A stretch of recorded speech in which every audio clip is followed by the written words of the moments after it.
Hey guys, I'm getting ready for the day and I'm meal prepping, so I wanted to show you what that looks like, and I wanted to show you how like not glamorous it is. It's just something that we have to do to prep for success. I know a lot of times Pinterest makes it look like, oh, it's just so beautiful and you have all these perfectly sized containers, and that's not what my meal prep looks like. Like, I've been very successful for 3 years, plus more before that, by not doing that. Like, you don't have to have all the fitness pro gear. So all you need to know to meal prep right is your container count, what plan are you on, and then you can go grab, this just makes it fun for me. You don't have to do the colors, but I like them. It keeps me organized. So just go grab your kids' colors or go buy some of your own. But I just get like it's a little simple meal planner. It's literally half a page. So you could make this yourself with a full page. Just like get a white sheet of paper and make it yourself. But this is an example, and I'll just go over this really quick to show you what this looks like. So literally, I wake up in the morning and I will make oatmeal and put half a banana in there and put a spoon of peanut butter in there. The reason I make that and not Shakeology first is because Shakeology is really loud and it wakes my kids up when I blend it. So I do this first just to get some nutrients in me before they wake up. And that's a yellow, a purple, and a spoon. And I put bananas in my oatmeal to sweeten it instead of honey or maple syrup or any other types of sugar, because that's just a better way to get in those nutrients without sweetening it. You'll learn little hacks like that as you go, just things that work for you. The next thing I make when my kids wake up, of course, is Shakeology, and I put half a green container of spinach in there, a full green container. I can start tasting it. I don't like it.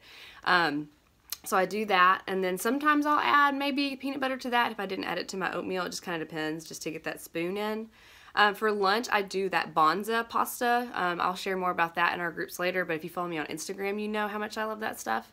It's just pasta made out of chickpeas that actually almost tastes like real pasta. It's the most real tasting fake pasta I've ever had. So I do that from another carb for lunch, and then I do the sauce counts as a green and the broccoli counts as a green, so that's a green and a half when you combine those. For my snack, I do carrots and hummus, so that's half a blue, and then for dinner I'm doing chicken fajitas with peppers and onions and a little bit of cheese on there, because what's life without a little bit of cheese? I'll do half a blue of cheese on there. And then for dessert, I will do coconut or some type of fruit with a orange container of I will do a purple container of fruit, some type of fruit, tropical fruit, with a orange container of coconut on there. And what that does is it really does make it taste like a pina colada if you do like pineapple or something, or even banana or mango, just whatever you like. So it's just it's still just normal food. You just have to kind of rethink it in a creative way. Another thing that I have in the file section of our challenge group is this right here. This is the 80-day obsession one. You can see right there.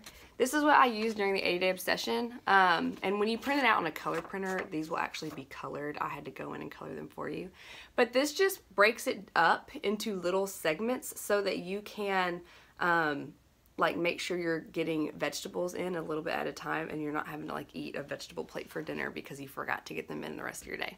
But this, for 80-day obsession people, this is what you need. It's in the, like I said, in the file section up top in this group. Even if you're not doing 80-day obsession, you're doing Transform 20 or whatever, this is still, hang on baby, this is still a really, really good way to plan your meals if you want to be really strategic. Okay, so if you're like type A, this is for you. If you are type B, this is for you. I go in between. Some days I'm type B, sometimes I'm type A, so it's just whatever. And then I just transfer those ingredients over here to go grocery shopping, or I do this to go grocery shopping. Some hacks that I use, just so you guys kind of know what I do. I do Walmart pickup or Kroger click list, because then I'm not going through aisles and seeing things I shouldn't be picking up, and I don't impulse buy. Like, I can go back through my cart at the end and get rid of things that I know I shouldn't have put in there or whatever, without having to walk all the way back around the store.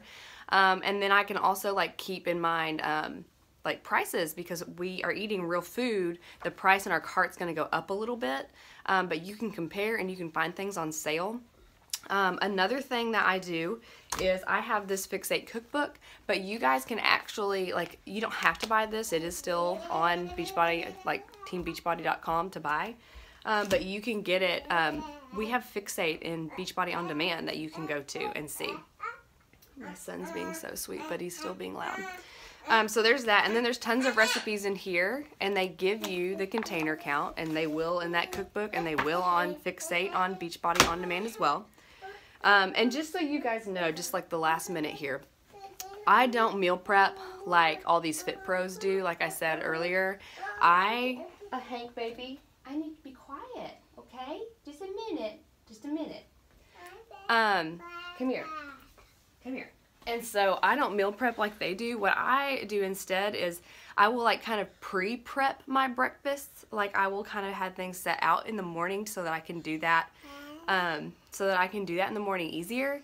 And my lunches I will usually prep. And guys, I'm honest with you, like I do something super simple for my lunches. Even though I stay at home, I'm still chasing them around. I don't have time to clean and cook and blah, blah, blah. So on Sundays, a lot of times what I'll do is I'll make a big pot of soup that I know has a green, a yellow, and a red, because that's very like standard, like it gets in a lot of things. So one of my favorite is the turkey chili on Beachbody On Demand's blog. Or just vegetable beef soup, or just something that's like very like classic and simple that we can eat for a week and not get sick of. So our lunches, we pretty much eat the same thing all week.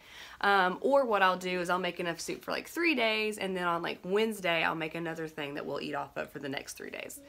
As far as dinner goes, I make that fresh every night for the most part, but sometimes I'm pulling out things, you know, like if we had leftover chicken that was baked in the oven, I'll use that chicken to make into the chicken fajitas or something, or I'll put that in a soup, or I'll put that in a pasta, or just whatever.